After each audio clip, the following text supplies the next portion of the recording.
Okay, so we are doing the sixth part of the same chapter. The name of the chapter I would just repeat. Chapter number 3, Life in the Rural Areas. This is page number 22 of your Ratna Sagar SST book. Okay, this is grade 8 and we are talking about this chapter number 3, Life in the Rural Areas. We have already discussed in the previous videos. What have we discussed? The introduction, colonial agrarian policies, permanent settlement, Mahalwari system, Ryotwari system, impact, impoverishment of the peasantry, cultivation of the cash crops and indigo. Also we have studied. Now we are on the last portion of this chapter. This is in fact the last video of this chapter. Indigo rebellion. Okay, indigo is the dye. We have already studied in the last video that indigo was a dye, and the cultivator used to grow it, and the crop used to, the land used to be just a waste piece of land on which nothing else he could grow but only indigo. Okay, so rebellion means that when you're not happy with something, you want to go against it. Okay, so you become a rebellion. Okay, so indigo rebellion basically talks about what happened when these indigo cultivators had no option. They were not getting any money. They became poor, and they were like, they couldn't grow any other crop. They were forced to grow indigo only, so they had to rebel finally, because with the passing time they couldn't get enough money. Okay, so the payment made to them became less and less. Okay, so let's first read out and then we are going to just explain it. The Indigo Rebellion of 1859-60 in Bengal was a powerful peasant protest. इसको बहुत powerful बोल रहे हैं ये लोग. 1859-60 में हुआ और बंगाल में हुआ. इसको पावरफुल पीजेंट प्रोटेस्ट बोल रहे हैं. क्यों? पीजेंट्स वैसे कुछ बोलते ही नहीं थे, कुछ शिकायत ही नहीं करते थे. They used to just tolerate everything. But now this was something which was a protest, and this was a powerful kind of revolution. Okay, and a protest which was showed by the peasants against the indigo planters. Indigo planters means the ones who were British. Okay, it was a program of non-cooperation with the planters. Basically उन्होंने इसमें ये बोल दिया Indigo cultivators ने कि sorry, हम आपके साथ कोऑपरेट बिल्कुल नहीं कर सकते हैं, क्योंकि हमें तो बहुत दिक्कत हो रही है. आप पेमेंट भी हमें लेस दे रहे हो और अब हम नहीं ये उगाएंगे बिल्कुल भी. हमारी ज़मीनें ही ख़राब हो रही हैं और फिर भी हमें पैसा कम मिल रहा है, खाने की भी हमें दिक्कत हो रही है, क्योंकि हम अपना अनाज ही नहीं उगा पाए. सब ज़मीन पे अगर इंडिगो उगेगा तो हम अपना अनाज कहाँ उगाएंगे आखिर, right? Thousands of peasants refused to sow indigo on their land. They refused. Okay, they refused मतलब मना कर दिया उन्होंने. They like said no, we are not going to grow indigo on our land. Okay, the cultivators attacked the indigo factories.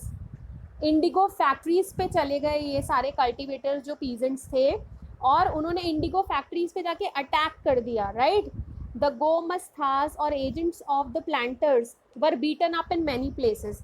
जो भी इन planters के agents हुआ करते थे, यानी कि ब्रिटिशर्स बेसिकली, उन सबको जाके इन्होंने बहुत जगह जगह जाके बीट अप कर दिया, इन पे टाई कर दी उन लोगों की. ठीक है, ऐसे तो कभी भी नहीं करते थे, लेकिन ऐसा हुआ तो तभी इसे कहते हैं ह्यूज पीजेंट प्रोटेस्ट, इसीलिए कहते हैं इसे. The peasants were also socially boycotted The peasants also socially boycotted Indian servants working in European owned plantations.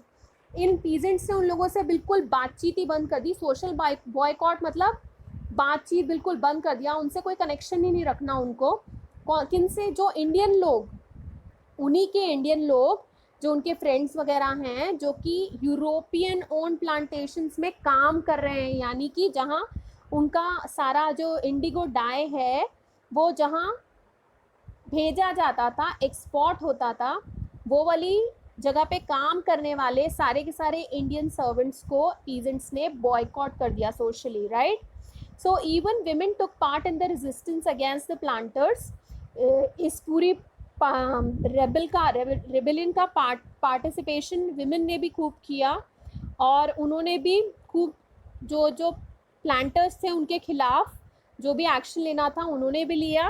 Eight some places the local zamindars also joined the peasants. कुछ लोकल जमींदार, अभी हमने थोड़े time पहले part 2 में बात की थी, जो जमींदार थे वो तो बेसिकली ब्रिटिशर्स के ही लॉयल हो गए थे, लेकिन कुछ लोकल ज़मींदार जो थे उन्होंने भी पीजेंट्स को ज्वाइन किया, उन्होंने उनको सपोर्ट किया, ओके, उनको हेल्प आउट किया. The wide spread nature of the rebellion force the government to act immediately. अब ये इतनी बड़ी हो गई ये सारी जो इन्होंने किया रेवोल्यूशन या रेबेलियन, गवर्नमेंट को लगा कि भाई अब हमें कुछ करना ही पड़ेगा इमीडिएटली. क्या किया उन्होंने? It set up the Indigo Commission to look into the system of indigo production and suggest changes. उन्होंने एक फटाफट एक डिपार्टमेंट सा बनाया, उसका नाम उन्होंने रखा इंडिगो कमीशन, और उन्होंने कहा कि भाई इंडिगो कमीशन में जो मेंबर्स हैं they are going to look into the system कि आखिर ये कैसे काम कर रहे हैं, कि इंडिगो प्रोडक्शन कैसे हो रहा है और क्या क्या हमें चेंजेस की इसमें ज़रूरत है, कि क्या गड़बड़ हो रही है जिसकी वजह से ये पीजेंट्स जो हैं वो खुश नहीं है. तो we need to find out and we need to make the necessary changes also. Bengal stopped being the hub of indigo cultivation. पहले बंगाल हुआ करता था हब यानी कि जैसे आपने सुना होगा साइबर हब, ओके. सो हब यानी कि उस जगह का, उस चीज़ का पॉपुलर प्लेस, सबसे पॉपुलर प्लेस, ओके, अड्डा टाइप्स, ओके. सो बंगाल जो हुआ करता था वो हब हुआ करता था, लेकिन बंगाल अब हब नहीं हुआ करता था indigo cultivation. The planters shifted their base to Bihar. उन्होंने क्या किया? प्लांटर्स ने अपना बेस बिहार में शिफ्ट कर लिया. Exploitation of the Indigo cultivators however continued. ऐसा नहीं था कि एक्सप्लॉयटेशन बंद हो गई, एक्सप्लॉयटेशन तो फिर भी होती रही, है ना.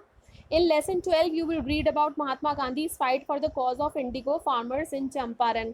अब ये आप लेसन 12 में कुछ पढ़ोगे, आपको उनके बारे में वो ये बता रहे हैं. And this is all about this chapter. This brings us to the end of the chapter. I hope that I have made all your doubts clear. If at all you want any particular topic on which I could make a video or help you out with something, so just let me know in the comment section. Thank you so much and bye bye.